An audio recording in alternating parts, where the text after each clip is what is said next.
हरे कृष्णा। कार्तिक मास का प्रारंभ हो चुका है और इसी कार्तिक मास की कथा श्रृंखला को लेकर हम आज फिर से आपके लिए एक नई पौराणिक कथा लेकर आए हैं। कार्तिक मास में भगवान श्री हरि की प्रसन्नता हेतु हम इन कथाओं का श्रवण करते हैं, जिससे भगवान श्री हरि अत्यंत प्रसन्न होते हैं, उनकी विशेष कृपा प्राप्त होती है और इन कथाओं का श्रवण करने से 1000 गुना अधिक पुण्य फल प्राप्त होता है। इस कार्तिक मास में प्रातः स्नान करके तुलसी के समक्ष जो भी व्यक्ति दीप अर्पित करता है, देव मंदिर में जाकर वैष्णवों के साथ मिलकर भगवान श्री हरि की पूजा आराधना करता है और इन कथाओं का श्रवण करता है, वो इस कलयुग के समय में आपत्तिग्रस्त परिस्थितियों से भी मुक्ति प्राप्त कर लेता है। क्योंकि कार्तिक मास में सभी देवी देवता अपनी रक्षा हेतु भगवान श्री हरि को उठा रहे थे और इसी महीने में भगवान विष्णु मत्स्य रूप में जल में वास करते हैं। तो चलिए आज हम कार्तिक मास की कथा श्रृंखला में भगवान श्री हरि के इसी मत्स्य अवतार की कथा का श्रवण करते हैं। कार्तिक मास की कथा श्रृंखला की पिछली कड़ी में हमने सुना कि समुद्र पुत्र शंखासुर ने सभी देवताओं से उनके अधिकार छीन लिए थे, उन्हें स्वर्ग से बाहर निकाल दिया था और शंखासुर जानता था कि देवताओं की शक्ति वेदों और यज्ञों में थी, इसलिए शंखासुर ने ब्रह्मा जी से उन वेदों का भी अपहरण कर लिया। अब इस स्थिति में सभी देवता प्रार्थना करते हुए भगवान श्री हरि के पास पहुंच गए और उन्हें इस स्थिति से बाहर निकालने के लिए प्रार्थना करने लगे। उस समय भगवान श्री हरि ने उन्हें आश्वस्त करते हुए कहा कि आप सभी चिंता मुक्त हो जाइए, मैं अवश्य ही उस शंखासुर का वध करके सभी वेदों को लेकर आऊंगा। इस प्रकार देवताओं को आश्वस्त करके भगवान विष्णु ने मत्स्य रूप धारण कर लिया और विंध्य पर्वत की श्रृंखलाओं में वास करने वाले कश्यप मुनि की अंजलि में आकर वो गिरे। उस समय कश्यप मुनि सूर्य को अर्घ्य दे रहे थे। कश्यप ऋषि ने जब अपनी अंजलि में एक छोटी सी मछली को देखा तो उन्हें उन पर दया आ गई और उन्होंने उसे अपने कमंडलों में डाल दिया। लेकिन जैसे ही कश्यप मुनि ने उस मछली को कमंडल में डाला तो उसका आकार बढ़ने लगा। उस मछली के लिए वो कमंडल छोटा पड़ रहा था। तब मुनि ने उसे घड़े में डाल दिया, लेकिन अब घड़ा भी उसके लिए छोटा पड़ने लगा। उसके बाद मछली को घड़े से निकालकर उन्होंने कुएं में डाल दिया, किंतु मत्स्य का आकार कुएं में भी बढ़ने लगा और तब उन्होंने उसे कुएं से निकालकर सरोवर में डाल दिया। मत्स्य के लिए सरोवर भी अब छोटा पड़ रहा था, अतः मुनि ने उसे सरोवर से निकालकर समुद्र में डाल दिया। अब मत्स्य रूप में भगवान श्री हरि विष्णु समुद्र में जा पहुंचे और जल में छिपे शंखासुर का उन्होंने वध कर दिया। उस शंखासुर का शव हाथों में लेकर वे जल से बाहर आए। भगवान के हाथों में शंखासुर के इस मृतदेह को देखकर सभी देवता अत्यंत प्रसन्न हो गए और भगवान श्री हरि की स्तुति करने लगे और इस प्रकार सभी देवताओं को लेकर अब भगवान श्री हरि विष्णु बद्रीवन में चले गए। वहां उपस्थित ऋषि मुनियों से उन्होंने कहा कि वे जल में बिखर गए मंत्र आदि वेद ज्ञान और यज्ञ को ढूंढे। इसके उपरांत भगवान ने ये भी कहा कि वे स्वयं अब देवताओं सहित प्रयाग में निवास करेंगे। भगवान के कथन अनुसार ऋषियों ने समुद्र की गहराइयों में मंत्र आदि ज्ञान को ढूंढना शुरू किया।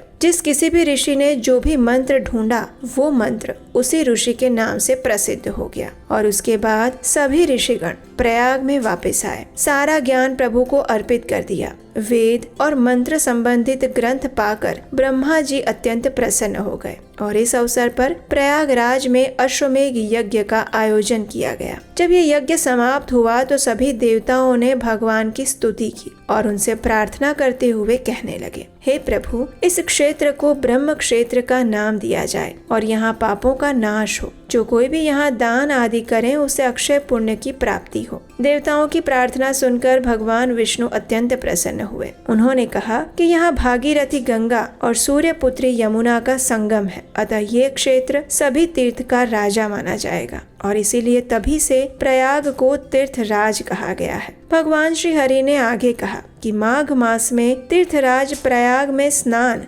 पूजन, दान और पुण्य करने वाले को मुक्ति मिल जाएगी। हे देवताओं, यद्यपि मैं सभी स्थानों पर हूँ, लेकिन बद्रिकाश्रम मुझे अत्यंत प्रिय है। इस धाम में एक दिन का किया गया तप दूसरे स्थान पर 10 वर्षों तक किए गए तप के बराबर है। नारद मुनि ने इस कथा का समापन करते हुए राजा पृथु से कहा, हे राजन, जो भी मनुष्य इस कथा को श्रद्धा पूर्वक सुनता है उसे तीर्थराज प्रयाग में स्नान और बद्रीनाथ धाम के दर्शन का फल प्राप्त हो जाता है। तो इस प्रकार भगवान श्री हरि विष्णु ने शंखासुर का वध करके सभी वेदों को मुक्ति प्रदान की। इस कार्तिक मास में इस पवित्र कथाओं को सुनने से मनुष्य अक्षय फल की प्राप्ति करता है। इस कार्तिक मास के विषय में कहा गया है, कार्तिकः प्रवरो मासो वैष्णवानां प्रिय सदा कार्तिकं सकलं यस्तु भक्त्या सेवते वैष्णवः।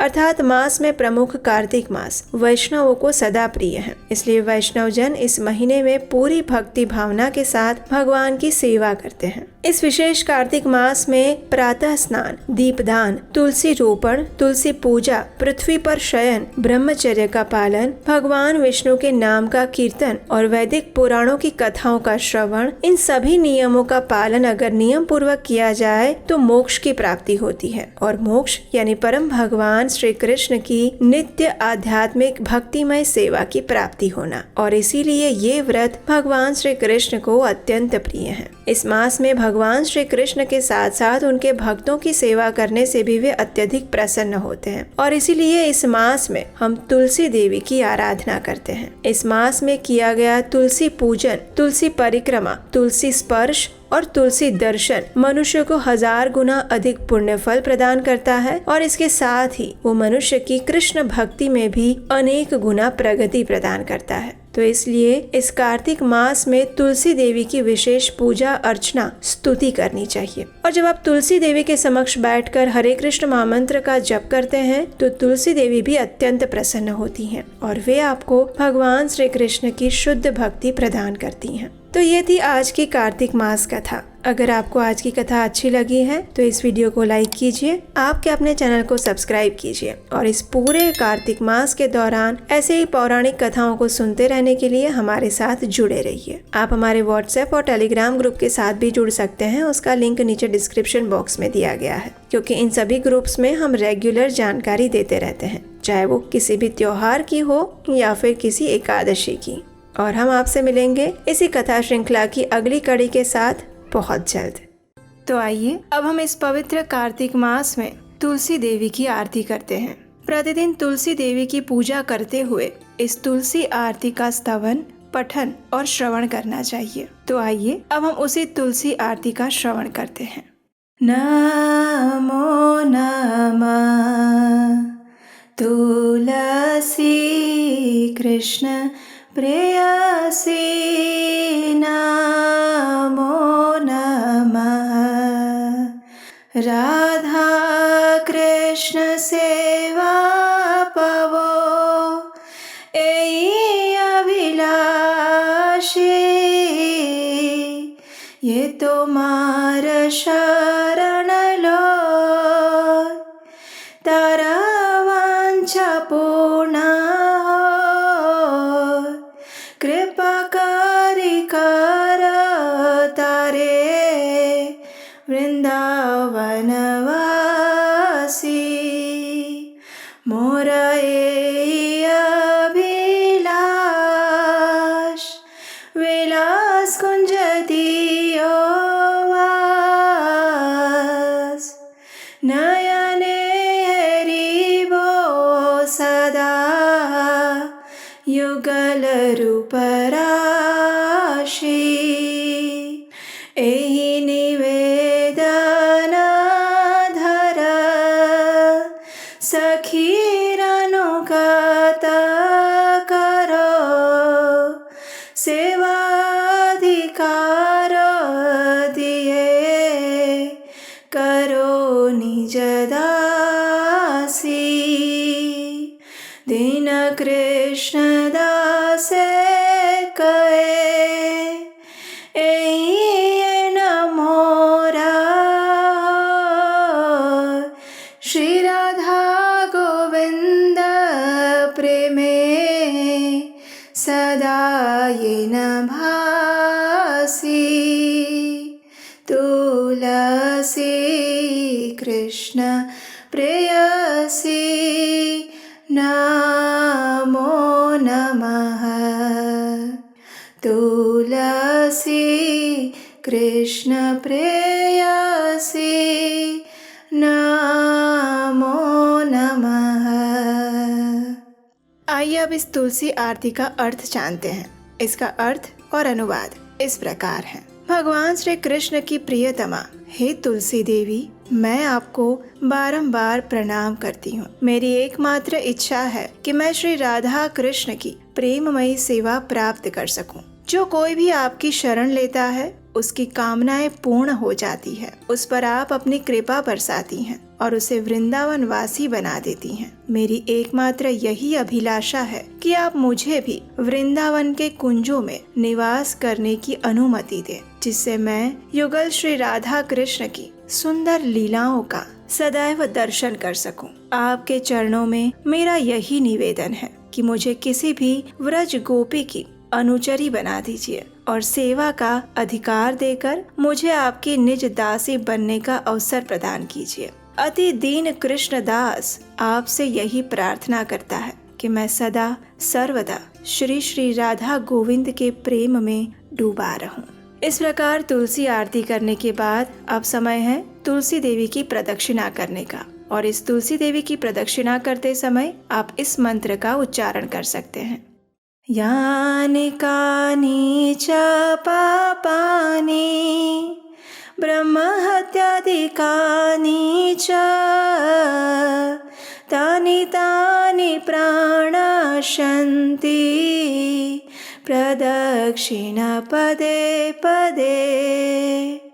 इसका अर्थ ये होता है कि जो भी व्यक्ति तुलसी महारानी की प्रदक्षिणा करता है तो उस प्रदक्षिणा के दौरान पद पद पर उसके समस्त ब्रह्म हत्यादि जैसे बड़े बड़े पापों का भी नाश हो जाता है। तो इस प्रकार इस कार्तिक मास में आप तुलसी पूजन और प्रदक्षिणा कर सकते हैं। चलिए अब हम इस पवित्र दामोदर मास यानी कार्तिक मास में तुलसी देवी के स्तोत्र का पाठ करते हैं, जिसकी रचना श्री पुंडरीक दास द्वारा की गई है। जगद्धात्री नमस्तुभ्यं विष्णोश्च प्रियवल्लभे यथा ब्रह्मादयो देवः सृष्टिस्थित्यन्तकारिणः। नमस्तुलसी कल्याणी नमो विष्णु प्रिये शुभे नमो मोक्षप्रदे देवी नमः सम्पत्प्रदायिके। तुलसी पातु मां नित्यं सर्वापदभ्योऽपि सर्वदा कीर्तितापि स्मृता वापि पवित्रति मानवम्। नमामि शिरसा देवीं तुलसीं विलसत्तनुं यां दृष्ट्वा पापिनो मर्त्या मुच्यन्ते सर्वकिल्बिषात्।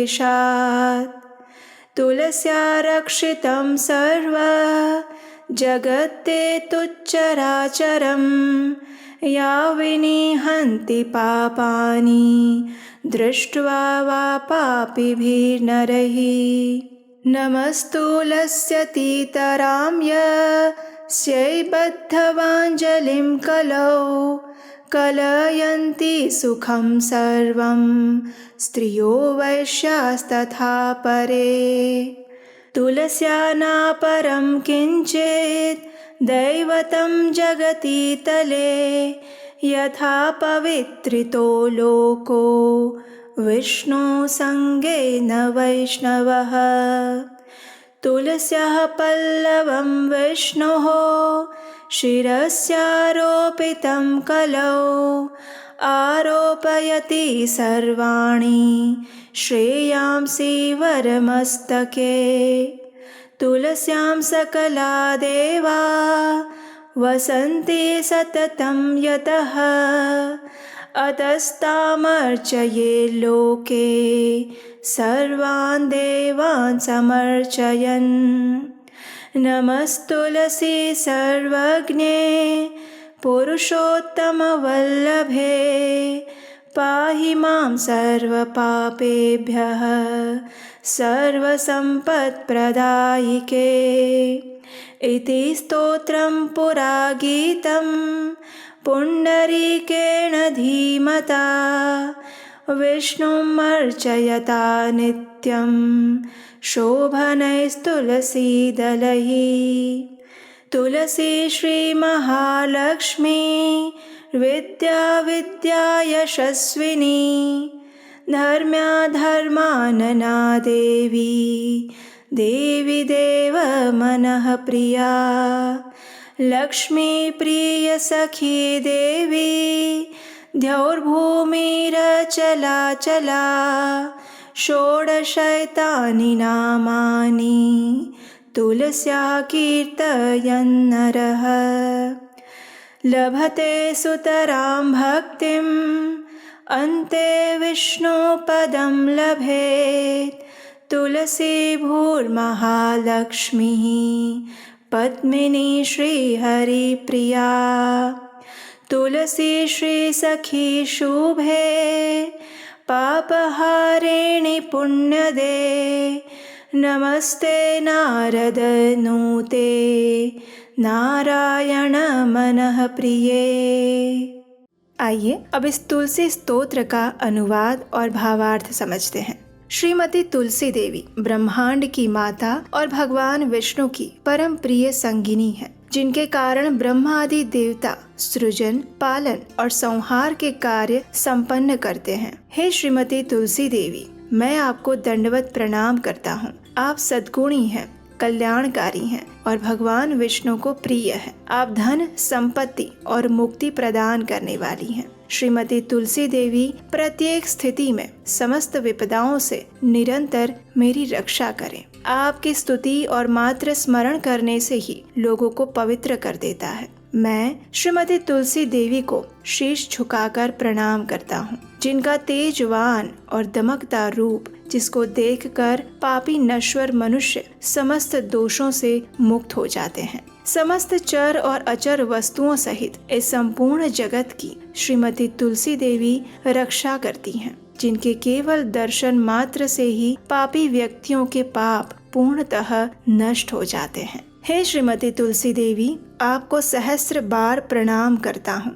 आपको कलयुग में समस्त स्त्रियां, वैश्यगण और उनके समान अन्य लोग भी प्रसन्नता पूर्वक हाथ जोड़कर विनम्र प्रणाम करते हैं। इस पृथ्वी पर श्रीमती तुलसी देवी से अधिक दिव्य कुछ भी नहीं है, जिनके द्वारा ये जगत पवित्र हो जाता है, जैसे विष्णु और वैष्णव के संपर्क में आने से होता है। इस कलयुग में जब श्रीमती तुलसी देवी की अंकुरित कली भगवान विष्णु के शीश पर अर्पित की जाती है, तब ये उपासक के शीश पर समग्र आशीर्वाद प्राप्त होने के समान माना जाता है। श्रीमती तुलसी देवी में समस्त देवतागण हर समय वास करते हैं, इसलिए व्यक्ति को इस विश्व में उनकी आराधना करनी ही चाहिए और इस प्रकार से समस्त देवताओं की आराधना स्वतः ही हो जाती है। सर्वज्ञानी और परम पुरुष की अत्यंत प्रिय श्रीमती तुलसी देवी, मैं आपको दंडवत प्रणाम करता हूँ। आप संपूर्ण धन संपत्ति प्रदान करती हैं। कृपा करके मेरे समस्त पापों से मेरी रक्षा कीजिए। अतः ये प्रार्थना पहले के समय में बुद्धिमान पुंडरीक द्वारा गाई गई है। व्यक्ति को श्रीमती तुलसी देवी की सुंदर पत्तियों को नियमित रूप से अर्पित करते हुए सदैव ही भगवान विष्णु की आराधना करनी चाहिए। मनुष्य को श्रीमती तुलसी देवी के इन 16 नामों का उच्चारण करना चाहिए। तुलसी, श्री, महालक्ष्मी, विद्या, अविद्या, यशस्विनी, धर्मया, धर्मानना, वृंदा, देवी देव मनः प्रिया, लक्ष्मी प्रिय सखी, देवी, द्यौ, भूमि, अचला और चला। वह और अधिक निष्ठा और भक्ति प्राप्त करता है और अंत में भगवान विष्णु के धाम को प्राप्त करता है। श्रीमती तुलसी देवी भूमि, महालक्ष्मी, पद्मिनी तथा श्री हरि प्रिया के नाम से भी जानी जाती हैं। मैं श्रीमती तुलसी देवी को बारंबार दंडवत प्रणाम करता हूँ। आप श्रीमती लक्ष्मी देवी की अत्यंत प्रिय मित्र, शुभ चिंतक, पापों को हरने वाली, आध्यात्मिक गुणों को प्रदान करने वाली, नारद मुनि द्वारा प्रशंसनीय और भगवान श्री नारायण के मन की प्रिया हैं। इस प्रकार प्रतिदिन इस कार्तिक मास में इस तुलसी स्तोत्र का पठन और श्रवण करना अत्यंत पुण्यशाली माना गया है। तो आइए इस परम मंगलमय कार्तिक मास में अब हम तुलसी अष्टकम का पाठ करते हैं। इस अष्टकम का वर्णन हमें ब्रह्म वैवर्त पुराण में मिलता है। एक समय जब तुलसी देवी भगवान से रुष्ट होकर अंतर्धान हो गई थी, उस समय भगवान उनके विरह में आतुर होकर वृंदावन चले गए और उन्होंने वहाँ पर तुलसी देवी की पूजा और स्तुति की। और उस समय उन्होंने जिस मंत्र और स्तोत्र की रचना की थी वो स्तोत्र इस प्रकार है।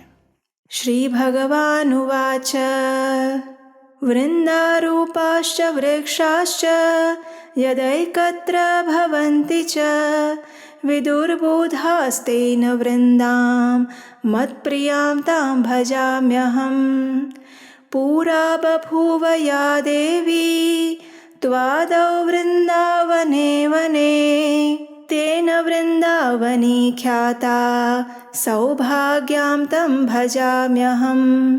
असंख्येषु च विश्वेषु पूजिताया निरन्तरं तेन विश्वपूजिताख्यां जगत्पूज्यां भजाम्यहम्।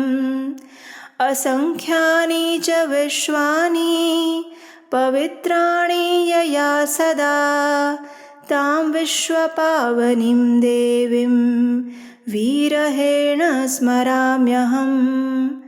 देवानतुष्टः पुष्पाणां समूहेन यया विना तां पुष्पसारां शुद्धां च द्रष्टुमिच्छामि शोकतः। विश्वे यत्प्राप्तिमात्रेण भक्तानन्दो भवेत् ध्रुवं नन्दिनी तेन विख्याता सा प्रीता भवताधि मे। यस्या देव्यास्तुला नास्ति विश्वेषु निखिलेषु च तुलसी तेन विख्यातां यामि शरणं प्रियाम्। कृष्णजीवनरूपाया शश्वत्प्रियतमा सती तेन कृष्णजीवनीति मम रक्षतु जीवनम्, मम रक्षतु जीवनम्। आइए अब हम इस तुलसी अष्टकम का अर्थ जानते हैं।